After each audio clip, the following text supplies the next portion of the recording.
नमस्कार, स्वागत है आपका उत्तराखंड खबरनामा न्यूज में। पूर्व केंद्रीय मंत्री और कांग्रेस नेता सलमान खुर्शीद ने कहा कि उत्तराखंड में 2022 में कांग्रेस अपना परचम फिर से लहराएगी और उत्तराखंड में कांग्रेस की सरकार बनेगी। उन्होंने बीजेपी की चुनौती को स्वीकार करते हुए कहा कि कांग्रेस को जिस पार्टी से 2022 के विधानसभा चुनाव में लड़ना है वो बहुत ही षड्यंत्रकारी पार्टी है, लिहाजा कांग्रेस को बहुत चौकन्ना रहने की जरूरत है और इस समय में कांग्रेस कोई ऐसी बात न करे जिससे आपसी मतभेद पैदा हो और कांग्रेस को एक परिवार की तरह एकजुट रहने की आवश्यकता है, जिससे 2022 के विधानसभा चुनाव को एकजुट होकर लड़ा जाए।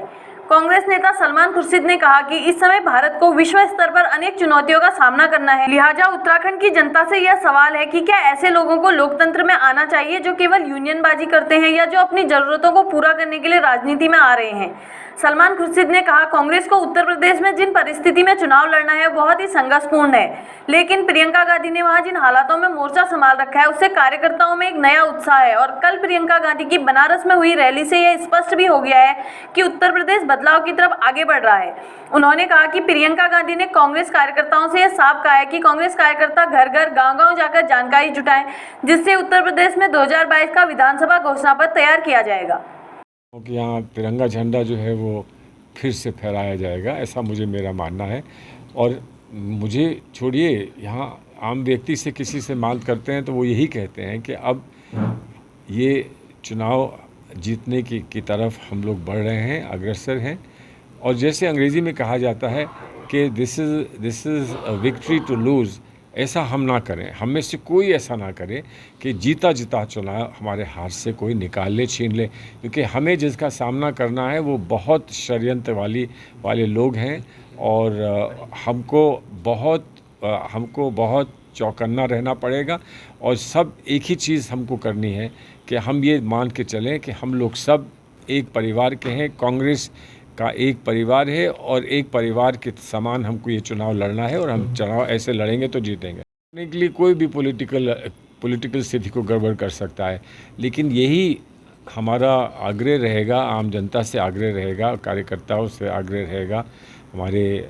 मतदाताओं से आग्रह रहेगा कि आप ये सोचिए कि इस समय सिर्फ कोई विषय नहीं है। स्थानीय विषय बहुत महत्वपूर्ण होता है, लेकिन एक राष्ट्रीय विषय है। इस समय आपको चीन का भी सामना करना है, इस समय आपको पाकिस्तान का भी सामना करना है, इस समय आपको विश्व में अपनी जगह को बना के रखना है। इस समय जिन परिस्थितियों में भारत विश्व के सामने खड़ा है और क्या क्या चुनौतियों का सामना हमें करना है, तो क्या ये वो लोग कर लेंगे जिन्होंने सिर्फ यूनियनबाजी की है या यहाँ पर कोई मुद्दा उठाकर और उसमें सफल हो गए हैं? जिनको अनुभव नहीं है अंतर्राष्ट्रीय स्तर का, जिन्हें अनुभव नहीं, जिन्हें राष्ट्रीय स्तर का अनुभव नहीं, क्या उनकी आवश्यकता हमें आज है या उन लोगों की आवश्यकता हमें है जिनको 3-3 पीढ़ियों का, 4-4 पीढ़ियों का अनुभव है? इसलिए मैं उम्मीद करता हूं कि हमारे मतदाता जो हैं इस समय देश की सोच कर अपना फैसला करेंगे। और उत्तर प्रदेश में हम लोग चुनाव जिन परिस्थितियों में लड़ेंगे, आप जानते हैं बहुत संघर्ष है और वहाँ प्रियंका जी ने एक बहुत हिम्मत से और बहुत हिम्मत के साथ उन्होंने बढ़ के वहाँ पर परिस्थितियों को बदलने का प्रयास किया है और हम उनके साथ उनके पीछे चलकर कोशिश कर रहे हैं कि उत्तर प्रदेश में भी जो हवा का रुख है वो परिवर्तित हो, बदले और एक नई उमंग वहाँ की जनता में आ सके। और उसका एक दृश्य आप लोगों ने शायद कल देखा होगा, आपके साथियों ने दिखाया होगा, जहाँ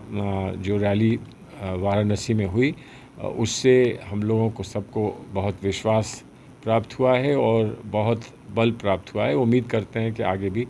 आपको ये देखने को मिलेगा। नेता हैं वो, सच्ची बात मैं बताऊं, वो हर सीट पर लड़ रही हैं। एक सीट पर लड़ने से कोई कुछ नहीं होता, वो हर सीट पे लड़ रही हैं, वो नेता हैं। और वैसे भी अगर परिस्थितियों को देखते हुए उन्होंने ये समझा कि कोई कदम लेने की आवश्यकता है तो वो अवश्य लेंगी, लेकिन उनको जब नेता माना है तो ये घोषणा उन्हीं से होनी चाहिए, उन्हीं को करनी चाहिए। हल्द्वानी से उत्तराखंड खबरनामा न्यूज की रिपोर्ट।